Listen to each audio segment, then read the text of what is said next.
Welcome to Break for Art. My name is Jessie Carrillo, Manager of Adult Programs with the Dallas Museum of Art. Today we are going to spend some time looking at a woodblock print made by the painter and printmaker Hiroshi Yoshida in 1940. It is called Temple in a Wood. We will begin with 1 full minute of just looking at this image. I want to encourage you to try and stay focused on the act of looking throughout this minute, and even as other distractions come up, try to return to looking. Maybe begin at the bottom of the image, at the river, and wind your way back into the distance as if you were walking through this landscape.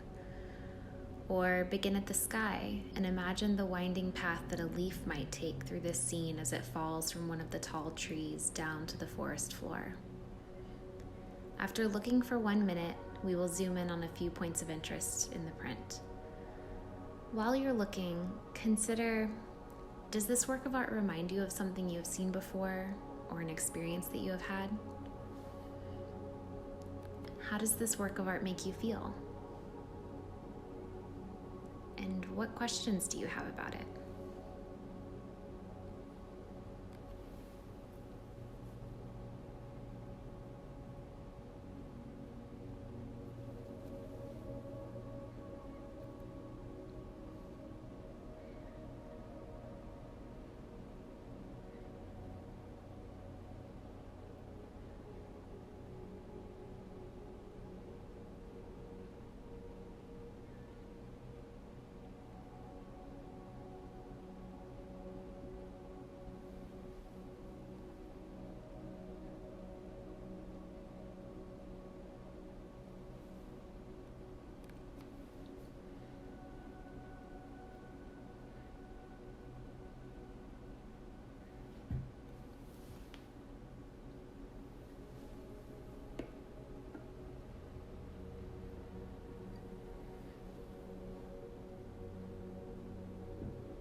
If you would like to take some more time to look, feel free to pause here.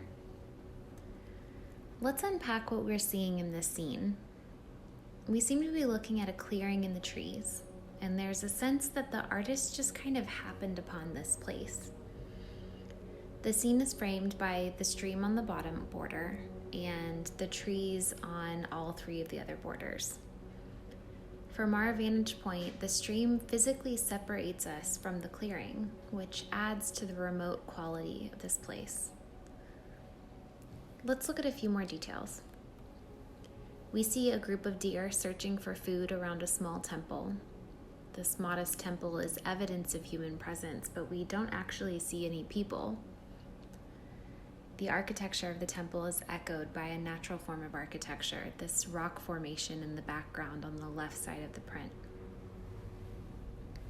There are 2 stone lanterns in the middle ground, both covered in moss. The stream is dotted with gray speckled rocks worn smooth by the water over time. On the right side of the print, we see a small stone bridge, but imagine if you were to cross it and enter the temple grounds. The serenity of this moment would be ruined as the deer scatter. Let's imagine that we are inside this landscape. Maybe we hear the sound of the deer's hooves as they search for food, or the rustling of trees, the soft babbling of this brook, and birds chirping in the distance. Maybe we feel that pillowy feeling of pine needles under our feet, and a mist on our skin, or a cool breeze coming through the woods. Maybe we smell pine or sweet tree sap, or that minerally scent of wet soil and rock. All of these details, the moss-covered lanterns, the smooth rocks, the deer that seem so at home here, they tell the story that these woods have been around for a long time, and they'll continue to thrive even after humans make a presence here. So do you think this place is real or imagined? What do you see that makes you say that? Hiroshi Yoshida was best known for his paintings and prints of his travels, scenes of landscapes, villages, and markets all around the world. and for destinations like Mount Fuji or the Taj Mahal.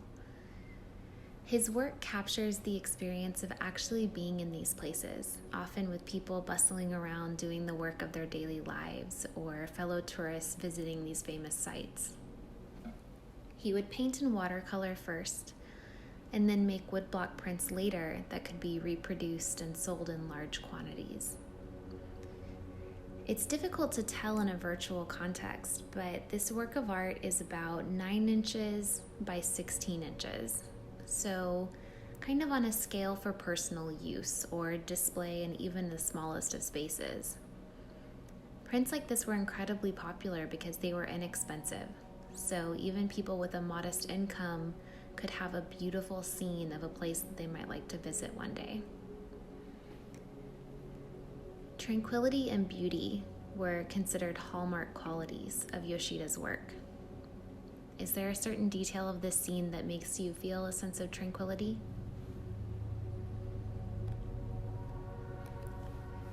Without going into too much detail, woodblock prints are made by carving an image into several hard cherry wood blocks, one color at a time, and then stamping each colored section into a single piece of paper to form a complete image.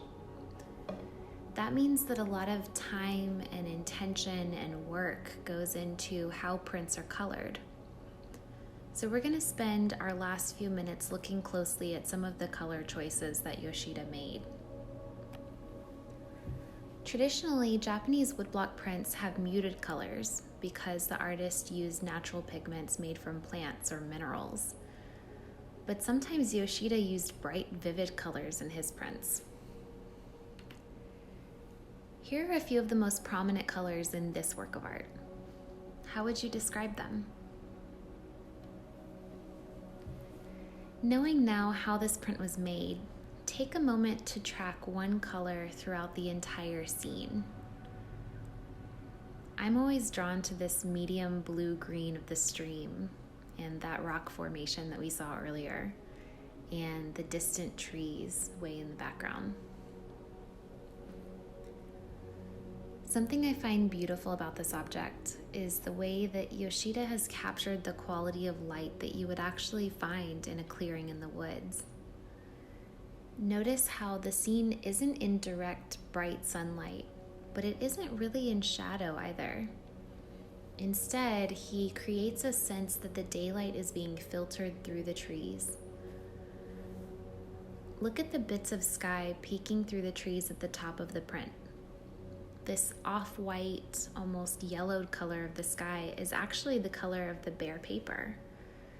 But the artist uses this color of the paper to mimic the look of dim sunlight.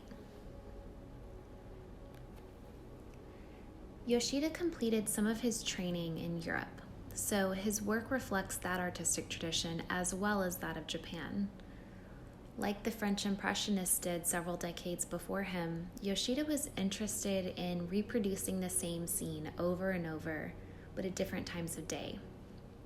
In printmaking, this means that he just used the same wood blocks, but inked them up in different colors to produce the effects of sunset or early morning. What time of day do you think it might be in this print? And what do you see that makes you say that?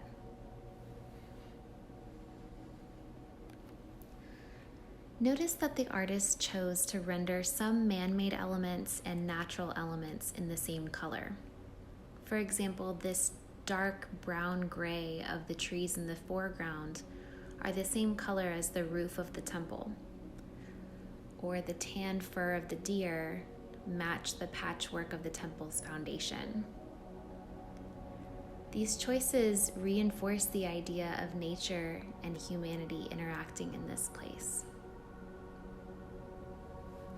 Look closely at the color of the temple's main structure. I would describe it as sienna, kind of orange, kind of red, kind of brown. Notice how it interacts with the green grass below it, bringing out its red tones, and the blue trees above it, bringing out its orange tones. Red and green are complementary colors, as are blue and orange. So because this temple has a mix of red and orange, it creates a striking contrast with all of the things around it. The way woodblock prints are made, they can sometimes have the look of a paint by number, where the colors are separated rather than seamlessly blended. It's emphasized by the fact that everything is usually outlined by a dark color. While this is a key part of traditional Japanese woodblock printmaking, Yoshida makes a point to leave some areas without an outline, or only with a rough outline. Check out this patch of grass.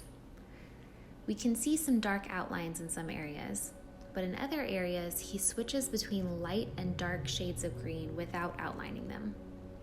The resulting aesthetic is a little closer to a painting with blended colors, like a watercolor or an oil painting. Try to find another area in the print where he's done this.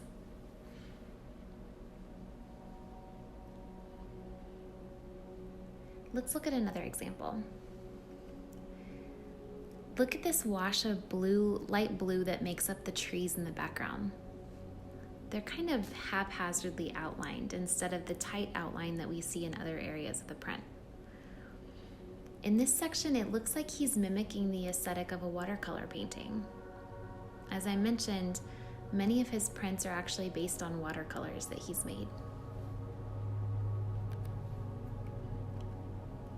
Now that we've looked a little closer at this work of art, did you see something that you didn't see during that first minute of looking?